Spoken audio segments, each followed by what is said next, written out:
masuk komi, Pak. Kenapa? Masuk komi. Begini, kan tadi di tayangan TikTok saya ada tuh ketika saya pidato pada acara Gawe Rancage Pak Kades dan Pak Lurah, saya pidato pemerintah Provinsi Jawa Barat itu punya alokasi bantuan. Ingat loh, bantuannya bantuan provinsi bukan bantuan pusat. 1, bantuan rumah rakyat miskin. 2, bantuan listrik. Yang ketiga, bantuan beasiswa, ya kan? Baik beasiswa santri maupun beasiswa pendidikan umum SMP, SMA. Kemudian beasiswa untuk tenaga engineer di perguruan tinggi dan bantuan-bantuan lainnya. Nah, seluruh bantuan ini tujuannya untuk meningkatkan kesejahteraan rakyat. Tapi berdasarkan temuan yang saya alami saat ini mudah-mudahan saya tidak salah, nanti tinggal dicek lagi kalau salah. Di Jawa Barat ini kelahirannya 900.000 per tahun. Berarti tinggi.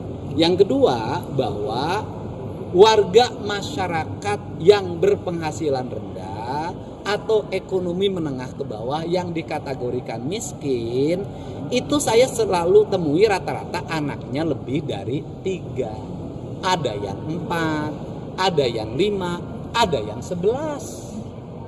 Nah, saya sering mendapatkan kasus orang datang ke saya menangis karena istrinya di rumah sakit nggak bisa pulang, tidak bisa bayar sesar, anak yang keempat. Ada yang 25 juta, ada yang 15 juta, ada yang 12,5 juta, ada yang 14 juta. Artinya seorang suami kemudian bersama-sama dengan istrinya membuat kehamilan gitu kan, yang menentukannya Allah, yang menjalaninya mereka. Jangankan untuk pendidikan ke depan, untuk melahirkan saja tidak punya biaya, dan itu adalah tanggung jawab suami gitu. Tapi loh diwajibkan untuk sebentar dulu dengerin maneh mah tadangan yang kedua. Nah, kemudian kan apa artinya sih bantuan beasiswa, rumah rakyat miskin, jaminan kesehatan, jaminan pendidikan, jaringan listrik, jaringan air bersih, bantuan pangan. Kalau jumlah anaknya bertambah terus, kan tidak akan bisa meningkatkan derajat ekonominya. Nah, sehingga saya menyampaikan agar penerima bantuan Provinsi Jawa Barat ini ber-KB. Dan saya harapkan yang ber-KB itu suaminya. Jangan sampai selalu ber-KB itu yang menjadi beban istri. Jenis KB-nya apa? Ya tergantung pengennya apa. Kan bisa pakai pengaman, ya kan? Gitu, bisa pakai pengaman kan, itu juga bisa. Ya udah, nanti bila perlu pemerintah tuh kabeli Pak pengamannya, udah saya kasih pengamannya per kepala keluarga.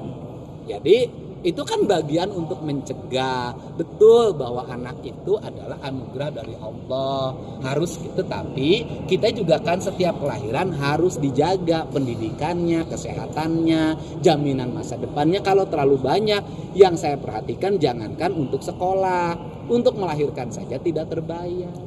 Begitu. Pak, satu lagi Pak terkait jembatan. Cukup kan tidak ada ngomong, bukan tidak ada ngomong nyebutin salah satu jenis. Milih pek nu mana. Republik Indonesia atau yang mewakili, yang kami hormati Gubernur Jawa, hadirin tamu undangan yang kami hormati, desa khusus dan rapat koordinasi Gawe Rancage Pak Kades langsung disampaikan oleh sosok kebanggaan Jawa Barat, Gubernur Jawa Barat. Kami silakan.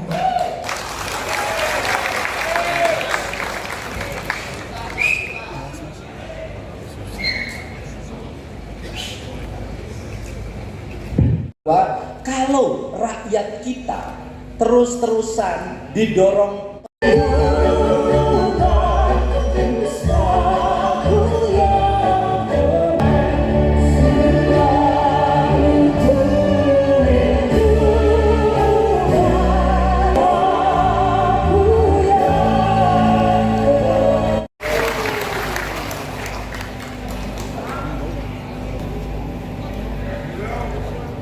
Baik, bismillahirrahmanirrahim. Rahmatullah warahmatullahi wabarakatuh.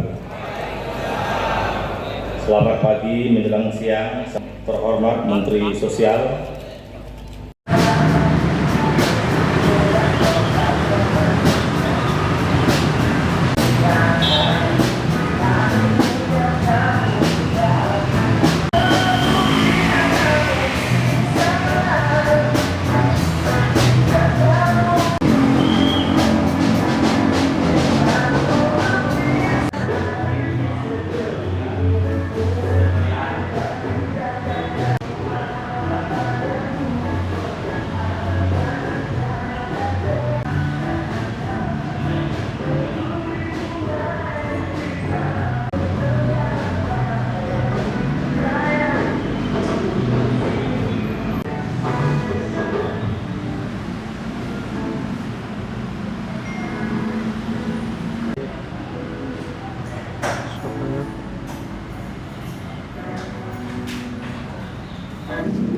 Jadi kalau MUI kan tidak ada putusan fatwa.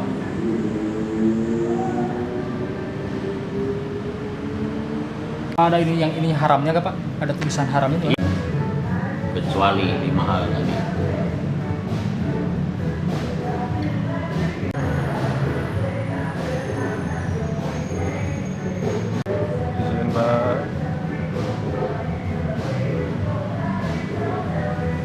Terkait vasektomi, Pak.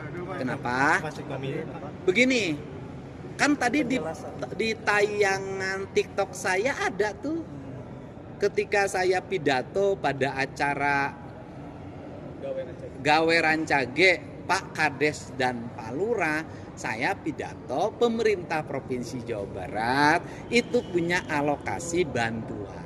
Ingat loh, bantuannya bantuan provinsi bukan bantuan pusat. 1, bantuan rumah rakyat miskin. 2, bantuan listrik. Yang ketiga, bantuan beasiswa, ya kan? Baik beasiswa santri maupun beasiswa pendidikan umum SMP, SMA. Kemudian beasiswa untuk tenaga engineer di perguruan tinggi dan bantuan-bantuan lainnya. Nah, seluruh bantuan ini tujuannya untuk meningkatkan kesejahteraan rakyat. Tapi berdasarkan temuan yang saya alami saat ini mudah-mudahan saya tidak salah, nanti tinggal dicek lagi kalau salah. Di Jawa Barat ini kelahirannya 900.000 per tahun. Berarti tinggi. Yang kedua, bahwa warga masyarakat yang berpenghasilan rendah atau ekonomi menengah ke bawah yang dikategorikan miskin, itu saya selalu temui rata-rata anaknya lebih dari 3. Ada yang 4, ada yang 5, ada yang 11. Nah, saya sering mendapatkan kasus orang datang ke saya menangis karena istrinya di rumah sakit nggak bisa pulang, tidak bisa bayar sesar, anak yang keempat. Ada yang 25 juta, ada yang 15 juta, ada yang 12,5 juta, ada yang 14 juta. Artinya seorang suami kemudian bersama-sama dengan istrinya membuat kehamilan gitu kan, yang menentukannya Allah, yang menjalaninya mereka. Jangankan untuk pendidikan ke depan, untuk melahirkan saja tidak punya biaya, dan itu adalah tanggung jawab suami gitu loh.